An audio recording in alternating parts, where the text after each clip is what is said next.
California, they said they liked the convenience of mail-in ballots. I don't like mail-in ballots. I actually like going into the polling center and pulling a paper ballot and casting a vote. But remember, Benny, we've got to win this at the polls. And so what we did was we said, okay, if we keep mail-in ballots, how do we make sure that we have an ID requirement to verify that the person who is registered to vote actually mailed that ballot back? And it's really simple. You require the last 4 digits of a government document, a government ID associated with that person as a PIN. We all know how to use PINs on our ATM card and various things throughout life. So we created a system in our initiative that said, if you don't use a photo ID in person, if you want to use a mail-in ballot, you have to first register with the county registrar of voters and say, here is the document I want to use. And it could be your license, it could be a voter card, it could be your social security card, passport. But the voter would have to proactively say, this is what I want to use as my PIN. So anyone who's no longer alive or no longer lives in the state of California, what happens? They're not going to contact the registrar to proactively select a PIN. That registration would then be moved on at least a mail-in ballot basis to inactive. And that's very important because there's a lot of people, 2 million people have fled, the better word is fled, the state of California. The corruption, the high cost of living. In the last 6 years, 2 million people have moved out of the state, but guess what? They still receive ballots to their old address because no one is removed. Those ballots would basically be rendered inactive. And then we also require that PIN match, obviously, before the mail-in ballot is counted. So the first part of our initiative is tightening up the integrity of who's registered to vote. Are they a citizen? And are they actually the person that they say they are when they're casting a mail-in ballot? The second part, obviously, is the voter ID requirements. All of these things are best practices. And when our opponents showed up at our press conference last week, when we turned in our signatures, they showed up with signs that read, voter ID equals racism. And I said, well, you better tell that to the Black and Latino voters because they support voter ID by wide margins, a supermajority. So that dog don't hunt. The other one was voter ID equals voter suppression. And on that one, the most important thing to point to is that in states that have enacted voter ID, participation has actually gone up, including amongst minority voters. If you take a look at Georgia and some of the other states that moved to more robust election integrity requirements, voter participation increased in the election right after those reforms were enacted, including amongst minorities. And then finally, here in California, in the focus groups, we heard time and time again from women who said, when I registered, it was before I was married. I don't know what my signature looks like because we have this inadequate, loosey-goosey system of signature verification on mail-in ballots. We did an audit in 2022 showing that the counties actually do not do signature verification properly or consistently.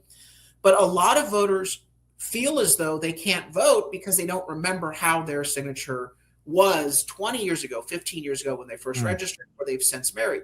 So the argument that the Democrats are making about married women actually is the opposite. We are the antidote. We actually fix the problem of low confidence and concerns about signature matches by doing away with that requirement. Now you don't need to match your signature. You don't have to remember whether it was your maiden name or something else.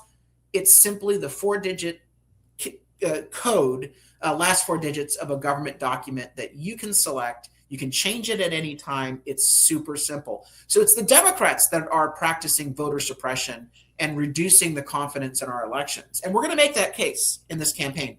And for the life of me, I cannot understand why U.S. senators can't be making this case right now on the U.S. Senate floor. It's as though they don't even want to win the argument on citizenship verification and voter ID. They're letting the Democrats literally run roughshod on the messaging war on the SAVE Act. Yeah, it's been so frustrating for us. And we have senators on every single show, and we just keep badgering them that you're losing the information war here on the easiest issue to win the information war on, because so many people, they're like, 77, you owe it to 77 million Trump voters. Bro, this is something that is supported by like 300 million Americans. Yeah. Forget Trump voters. Like, you're looking at numbers here in the 85 percentile of all Americans. You're talking hundreds of millions of people support voter ID. Including the races that, including the demographic breakdowns that you talked about that cut across all sections of society. When I talk to Democrats who are a little unsure, I say, look, are you sick and tired of the conspiracy theories? You want to shut up your Republican neighbor? Well, then give them what they want, voter ID. Yeah, and then the light goes off and they're like, that's a pretty good argument. So that's right. There's almost no one that we will lose in this debate. There's fringe of 20% that will never, support this. I don't even think they support the American flag. Don't worry about the 20% fringe. Focus on the 70 to 80% bipartisan consensus. This should not be hard. And again, I look at the U.S. senators and I just want to smack them. This is dereliction of duty. This is, and Benny, this shows how corrupt and broken our political system is. When you can't even give the American people an 80% bipartisan consensus, it shows that our system is fundamentally corrupt and dysfunctional, and that we need to intervene with these elected officials, even many within our own party. Yes, it's been maddening. It's been incredibly frustrating. I was in D.C. yesterday, just trying to box about the ears on messaging here. But when the Republicans don't even agree on this issue, when the Republicans aren't willing to fight for them, what the hell is going on? Like, what are we even doing here, right? So, just really quickly, Carl, in closing here, what is your message to Gavin Newsom? He's obviously going to fight you tooth and nail here because this is going to mean less power for him. This is going to mean, I think, that like California instead becomes more of like a purple state, which is probably where it rightly sits. If everything were done sort of fair and equal and same, California would just kind of be like a swing state, right? Eventually, I mean, part of what I'm trying to do, and this is I have to hold the Republican Party of California accountable for its ineptitude and its lack of courage, lack of principles. They've sold us out for 20 years. Yeah. They haven't organized a fight. Let me just say this right now on your show. The party chair, Corinne Rankin, not only is she inept and incompetent, but she actually undermined our voter ID initiative. They didn't lift a finger. The California Republican Party did not lift a finger to help us with voter ID. Wow. This was done despite their efforts to undermine our process. This was a grassroots rebellion. And so when people say, well, why is California so blue? California is so blue because Democrats are working it and hustling, and the Republicans have literally sold us out. And so I do believe we will become more purple, as you've just predicted, with voter ID. But it's not just because we're enacting voter ID. It's because we're showing people that there is the ability to fight. We're giving hope to the hopeless out there. I'm meeting so many people who say, I don't want to flee California. I love California, but I hate our government.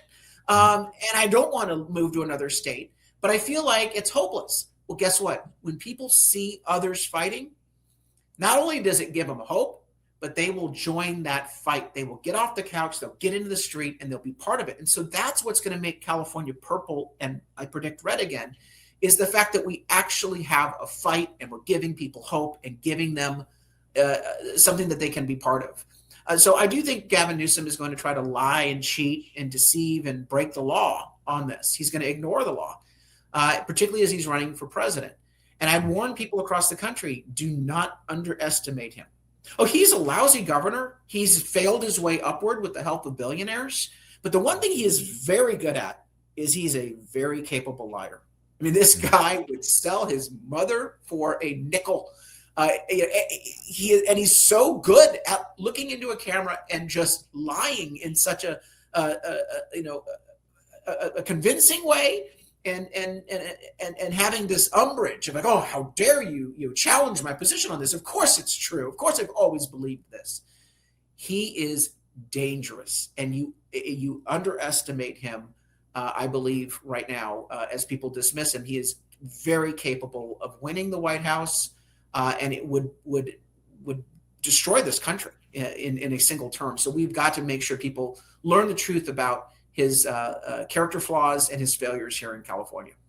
We have a Gavin Newsom soundbite, actually, that we play constantly from his hilarious Black podcast interview, where Gavin Newsom, who's grew up in a multi-million-dollar mansion and inherited multi-million-dollar properties, owns a vineyard, and has I'm just a like rich. You. I'm rich just father. like you. I'm hustling. And it was just like hustling. I just like hustling, man. I just hustling. Well, you right got the other with my clip. Getty family, and the cruel, the rich kids photo shoots for Vanity Fair, just hustling with my ascot. Yeah, but you got the other clip where he basically said, "I'm just like black people. I can't read and I'm dumb." I mean, this guy literally said that. If a Republican said that, you know that there would be no stop to the chorus of calls for resignation. I'm just like you. Hey, we're homies. Like, we absolutely, cut from the same cloth. No one has anything in common with this guy. He has led a privileged life. Everything has been handed to him on a silver platter, and he has failed upwards. Yeah. Yep. So now would be time to knock him down a peg. And this is what we headed out to California to do. This is what Nick Shirley is doing right now. We're going to take the fight where the fight belongs, which is the state of California. That's why we're so thankful for Colo de Mayo and your work and your constant effort here. Obviously, you're so right about bravery and having people that continue the fight, and that is contagious. It is critical to follow Carl de Mayo. He has nearly 100,000 subscribers right now here on X. And then we have just this little piece of data from Stephen Miller that I love because it does show that 60% of California voted to strip all taxpayer funding of criminal aliens. Scroll down, please, Clay. I mean, California voted to do this. California's not lost. You could still win on common sense issues in California. There are fellow Americans. There are brethren. So don't write it off. We can go on offense as a party and win. And Carl's the guy doing it.